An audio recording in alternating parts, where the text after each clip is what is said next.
सत्संगत जी, प्यार से कहना धन निरंकार जी। कैसे जीवन में सभी ने जब जब भी एक भाव मन में रखे कि कैसे सत्संग निराकार एक ये जो कड़ी है कि मन में निराकार का वास रखना है और सत्संग आने का भी भाव वही कि निराकार से और गहराई से ये ब्रह्म ज्ञान को समझना। क्योंकि अक्सर ऐसा भी हो जाता है कि ये ब्रह्म ज्ञान तो प्राप्त कर लिया, उस समय बैठ गए, ये ब्रह्म ज्ञान की दात मिल रही है, पर शायद ध्यान कहीं और रहा और फिर वो जब लगभग वो एक आधा घंटा जो लगा वहाँ और बाहर आए ज्ञान कक्ष से, तो फिर बात तो हो गई कि ब्रह्म ज्ञान प्राप्त है, पर वो समझ पकड़ में नहीं आई। क्योंकि या तो ध्यान से श्रवण नहीं किया या फिर कोई बात अगर समझ ना आने पे प्रश्न रूप नहीं किया गया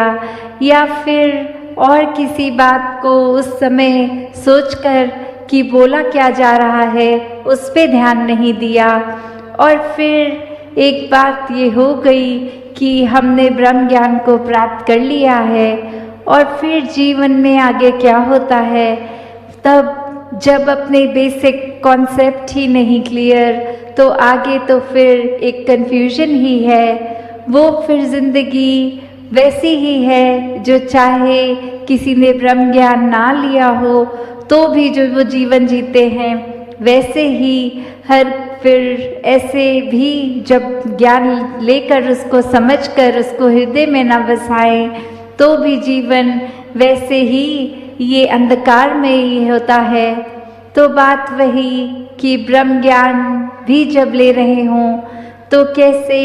वो उसकी समझ को पकड़ना है, एक मन में क्लैरिटी से ये ज्ञान बसे, उस ओर ही ये ध्यान हो। आगे अक्सर ये भी देखा गया है संसार में कि कोई अगर व्यक्ति जब मिशन से परिचित नहीं होते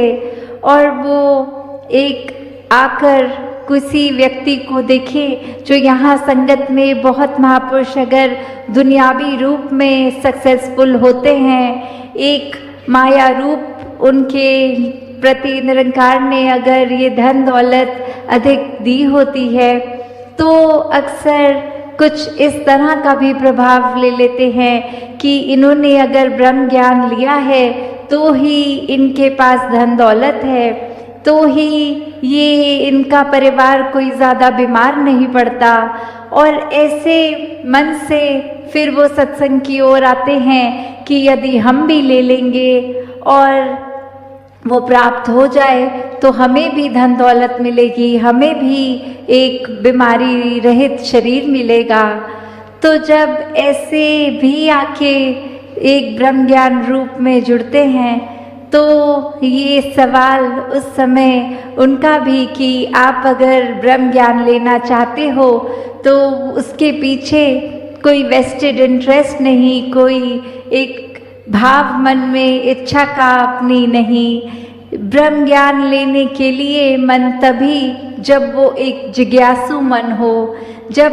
बात इस शरीर की हो ही ना, जब बात सिर्फ इस शरीर के अंदर बसी आत्मा और अंग संग हर जगह बसे इस परमात्मा की हो, कि जब इस आत्मा की तड़प कि अपने असली रूप इस निराकार में मिलना है, इसका पता करना है, तो वो भाव एक ब्रह्म ज्ञान के प्रति एक रुझाव होना, एक जिज्ञासा होना मुबारक है। क्योंकि ये भी देखा गया है कि अक्सर कुछ संगत करके कुछ एक नए अगर जुड़ते भी हैं, आगे वो कुछ समय बाकियों को प्रेरणा देते हैं कि हम कुछ समय से सत्संग जा रहे हैं, आप भी चलिए, और खुद अपने कुछ समय में ही वो सत्संग के प्रति लगन कम हो गई और आगे जिनको कहा उनके प्रति वो उनका तो एक मन का लगाव इस निरंकार से हो गया, उन्होंने ब्रह्म ज्ञान भी लिया और उसको बसाया भी, उसके प्रति एक जीवन समर्पित भी किया। पर जिन्होंने उनको ब्रह्म ज्ञान की प्रेरणा दी वो ही सत्संग से दूर हो गए। तो कैसे जीवन में हर किसी ने ये ब्रह्म ज्ञान की दात को जब लेना है तो भाव मन में सिर्फ और सिर्फ यही कि इस निराकार का पता चल जाए, इस शरीर की ही यात्रा को हम एक असली, एक अपने शरीर को ही सब कुछ ना मान बैठे। जो असली का जीवन है, एक नश्वर जीवन, वो तो एक खत्म है जब, तो ये आत्मा जो नश्वर हमेशा एक दातार के साथ ही जुड़कर हो जाएगी जब भटकन से रहित जीवन होगा। ये मन के भाव इस निराकार से, ये गहरा नाता, जो भी संदेश भी मिला वो रूहानियत से भरा जीवन में उतर जाए तो कैसे ये जीवन तब्दील हो सकता है। एक और भी अनुभव अभी सभी ने किया कि चाहे सत्संग के दौरान इधर से महात्मा कुछ कह रहे और पास ही कोई ग्राउंड में शायद क्रिकेट का मैच, और कैसे वो आवाज़ उनके माइक की भी हम तक आ रही, तो इसमें एक भाव कि वो कान तक तो सत्संग के अलावा और भी आवाज़ पड़ रही थी, पर भक्तों ने ध्यान किस पे फोकस रखा, अपना एक मन को केंद्रित कहाँ किया कि जो कोई क्षण भंगुर, कोई थोड़े समय में एक एंटरटेनमेंट की तरह की इंफॉर्मेशन या फिर सत्संग में दिया गया वो संदेश कि कैसे अपने जीवन को हम जीते जी भी और श्वास खत्म होने के बाद भी एक मुक्ति की जो बात होती है उस पे एक आधारित जीवन कि जब जब ये परमात्मा के दर्शन करके इसके एहसास में रहते हैं तो जीते जी भी जीवन सुहाना है, और आगे भी एक परलोक की जो बात होती है कि उसके मोक्ष मुक्ति के भी हकदार बन जाते हैं। तो कैसे एक थोड़ी चीज़ों के पीछे जो आज है कल नहीं, ये बदलने वाली, और वहाँ परमात्मा जो हमेशा से एक जगह, एक स्थिरता का प्रतीक, तो कैसे स्थिर जीवन को जहाँ जीना हर किसी के एक संभव है, और कैसे छोटी छोटी चीज़ें अगर अभी आ भी रही हैं तो इस परमात्मा पे ही ध्यान केंद्रित रखेंगे तो कब आके चली गई वो एक मन को फिर तड़प नहीं देती, एक मन में उथल पुथल नहीं होती। और ऐसे ही उथल पुथल या जीवन में कुछ चीज़ कभी कैसी है कभी कैसी है, उसका प्रभाव भक्त नहीं लेता। एक कहानी भी दासी के ध्यान में आ रही कि कैसे एक व्यक्ति के पास एक घोड़ा, और वो रातों रात घोड़ा अपने आप को छुड़वा के स्टेबल से भाग गया, और फिर आसपास के ये पड़ोसी भी व्यक्ति को कहने लगे कि तुम तो परमात्मा में इतना विश्वास रखते हो, तुम्हारे साथ ऐसा कैसे हो गया, इतना नुकसान हो गया, इतना महंगा घोड़ा था तुम्हारा, भाग गया। और वहीं कुछ समय बाद देखते हैं कि वो घोड़ा अपने साथ कुछ जंगली घोड़े और लेके एक झुंड में आ गया, और वही जो अड़ोसी पड़ोसी पहले कह रहे थे कि ये परमात्मा से जुड़ के तुम्हारा नुकसान हुआ, वही अब ईश्वर का उस व्यक्ति के साथ भी बोलकर कि नहीं आपने ठीक किया। पर वो व्यक्ति जब घोड़ा था नहीं था या वो अपने साथ कुछ और घोड़े ले आया तो उसके मुंह से हर बार यही बात निकली कि जो भी हो रहा है इस परमात्मा की रजा से हो रहा है, ये एक जैसा है वैसा ही ये ठीक हो रहा है। और आगे चल के उसी में से एक जंगली घोड़े ने दुलत्ती मारकर उसके बेटे को जख्मी कर दिया, और अब फिर वो पड़ोसी बोले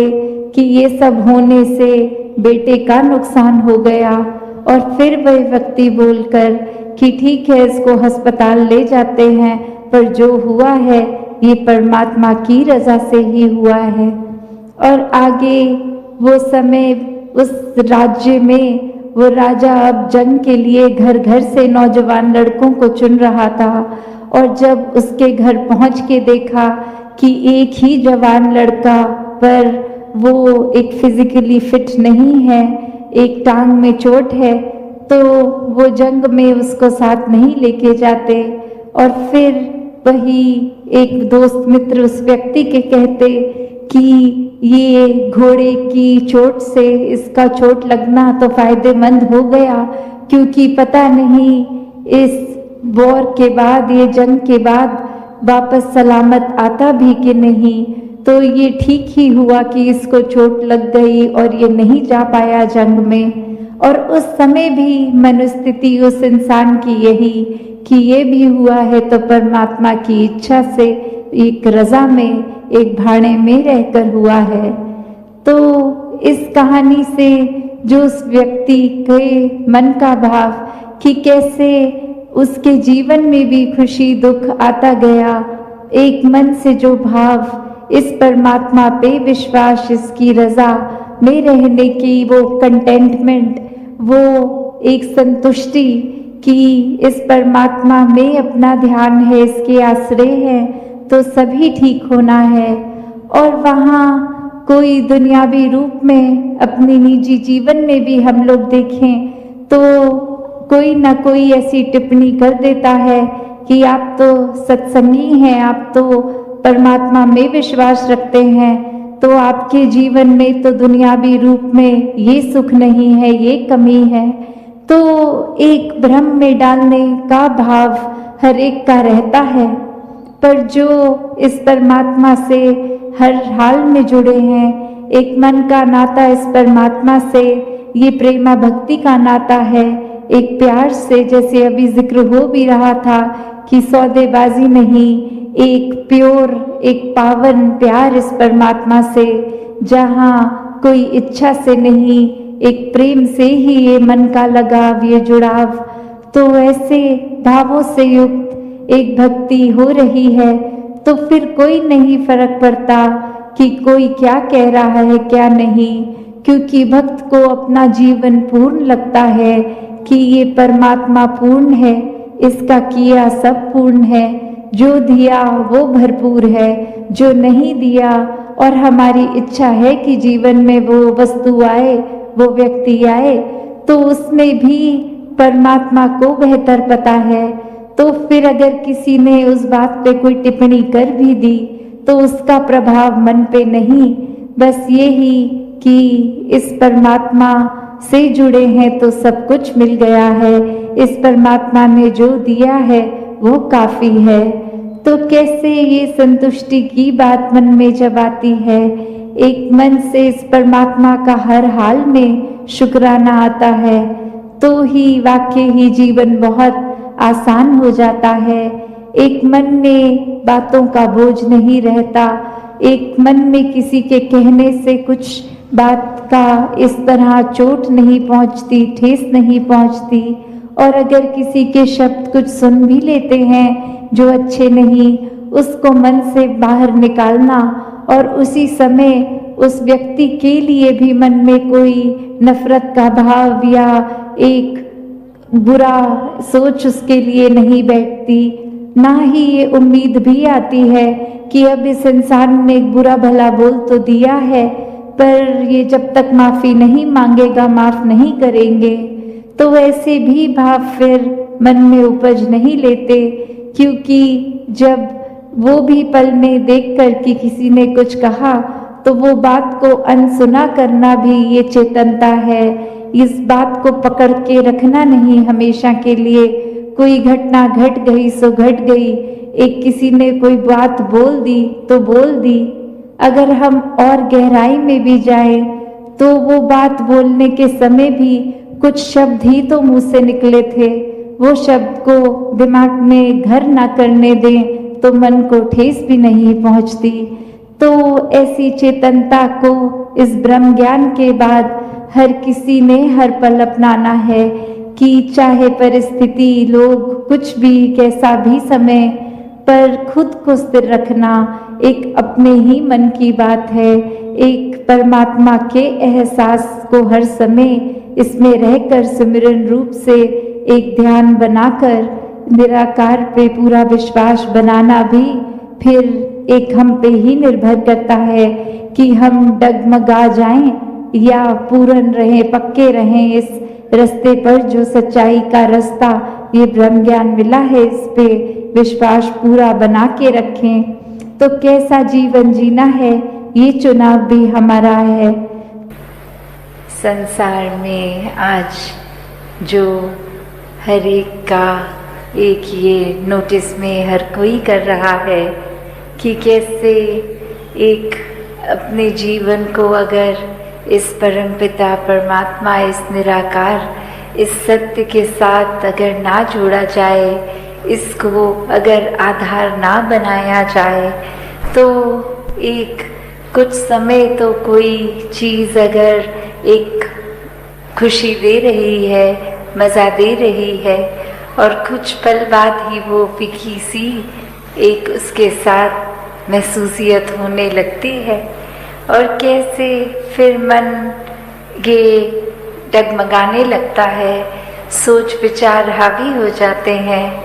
फिर मन में वो चैन और सुकून का भाव कहीं ना कहीं खो जाता है। तो ये निराकार पे जब भी अपने मन को केंद्रित जो भी करता है, तो वो भाव मन के कि ये आनंद की अवस्था से मन विभोर, तो कैसे एक अपने जीवन में हमें हमेशा इस निराकार के ही एक सोच, इसी के ऊपर आधारित, मन के भाव इसी पे आधारित,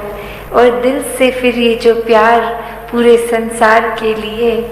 एक संत जनों की शिक्षाओं पे आधारित जीवन बनाकर जिया जाए। वरना तो संसार में आज हम देखते हैं तो लोग कोई भी चीज़ से बहुत आसानी से भ्रमित कर देते हैं, एक बात बोलकर कि वो जिसको हम रूमर्स का नाम देते हैं कि किसी ने कुछ कह दिया वो सच है नहीं है। कैसे आजकल हम सोशल मीडिया पे या वर्ड ऑफ माउथ से देखते हैं कि वो बात ठीक है नहीं है, बस आगे से आगे वो बात पहुंचा दी, हर किसी को कुछ भी बोल दिया, और ये भी खुद अपने एंड से चेक नहीं किया कि वो ठीक भी है कि नहीं है। दासी ने एक उदाहरण कुछ समय पहले आपके चरणों में रखा था, और वही कहानी फिर से कि कैसे एक कॉलेज में एक दूसरे देश का किसी व्यक्ति ने परफॉर्म करना, और वहीं वो भाषा जो वो व्यक्ति इस्तेमाल करते थे, बाकी अन्य वो स्टूडेंट्स उस भाषा को समझते ही नहीं थे। तो उन्हीं में से एक स्टूडेंट को मस्ती एक दिमाग में आई, और वो माइक से पहले उन वक्ता के खुद आ गए और बोलने लगे कि इनकी एक खासियत है, ये बहुत ही एक कॉमिक, एक बहुत ही मजाकिया एक हमारे आगे प्रस्तुति रखेंगे, पर ख़ास बात यही कि इनके चेहरे के ऊपर एक्सप्रेशन, ये मुंह के भाव चेहरे के बहुत ही सीरियस, गंभीर दिखेंगे। हो सकता है एक हमें उनकी आवाज़ टोन से लगे कि ये गुस्सा भी हो रहे हैं, पर ये सब कुछ एक मजाकिया ही इनकी प्रस्तुति है, तो बार बार इनकी प्रस्तुति के बीच में हंसते रहना है। और ऐसा वो व्यक्ति बोलकर उतर गया, और अब वो परफॉर्मर आए, और वो जब अपनी एक स्पीच, एक अपना कला पेश करने लगे, तो सभी विद्यार्थी हंसने लग गए, और वही वो चेहरा और गंभीर होता गया कि मैं इतना सीरियस कोई मैसेज दे रहा हूँ, विद्यार्थी तो सभी हंस रहे हैं, पर वहाँ विद्यार्थियों के ऊपर ये प्रभाव उस एक स्टूडेंट का छोड़ा हुआ कि इसमें तो हंसना ही है, और पूरी परफॉर्मेंस में वो कहीं ना कहीं अपने आप से बीच में हंसते चले गए। और अब वो परफॉर्मर अंत में इतना उसमें गुस्सा आ गया, वो स्टेज को ही छोड़कर चला गया, और उसके एग्जिट पे भी विद्यार्थी और ज़ोर से हंस रहे। तो वो भाव क्या कि एक व्यक्ति ने कैसे हर एक को, जो बात तो कुछ ऐसी थी नहीं, वो परफॉर्मर भी कोई मजाकिया अदाकारी नहीं, कोई एक बहुत ही गंभीर मैसेज, सोशल मैसेज देने आया। और किसी ने भी वो, क्योंकि एक कान में बात किसी एक व्यक्ति द्वारा गई कि ये ऐसा नहीं ऐसा है, तो हमने अपने दिमाग की वो परसेप्शन वैसे बना के उसी के ऊपर अपने मन के भावों को मोड़ लिया कि उस एक व्यक्ति ने जैसा कहा है तो ठीक ही कहा होगा। तो वैसे ही एक संसार का वातावरण कि एक व्यक्ति ने कुछ कहा और हमने फिर, चाहे वो संदेश क्या मिल रहा है क्या नहीं, उसको छोड़ के बस अपने दिमाग में जो धारणा पहले से बनाई थी उसी धारणा को लेके आगे अपना व्यवहार बदल दिया। तो इस पूरे स्टोरी में जो भाव है कि दुनिया में तो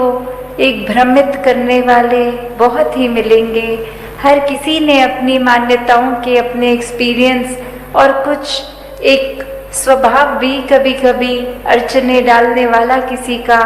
तो उसने अपने मुताबिक अपना फायदा देखते हुए ही एक ऐसा कह देना है कुछ, तो वो एक भ्रमित करने वाले तो हैं, पर वो गलती किसकी आती है जो वो भ्रम में पड़ जाए। जब हम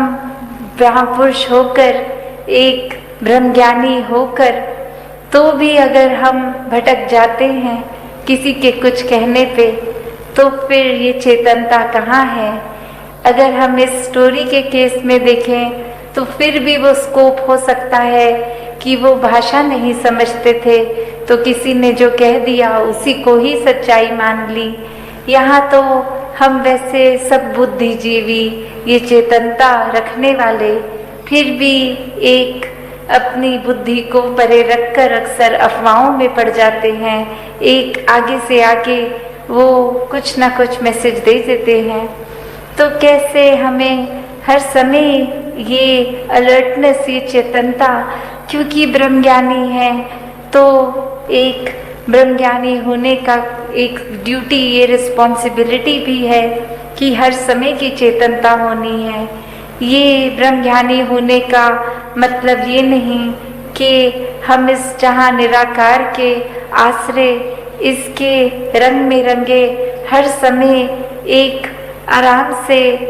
इसी के रंग में आराम से तैरते हुए हैं, गोइंग विद द फ्लो वाली भाव।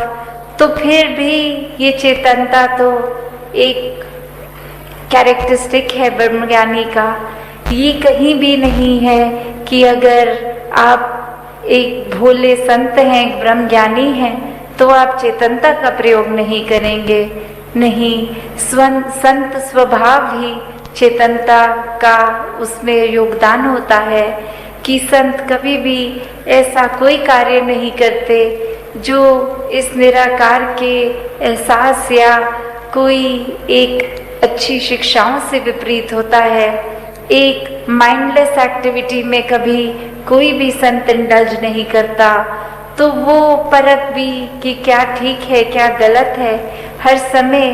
का वो डिसीजन बनाना, यह चेतनता ही एक उपयोग में आती है।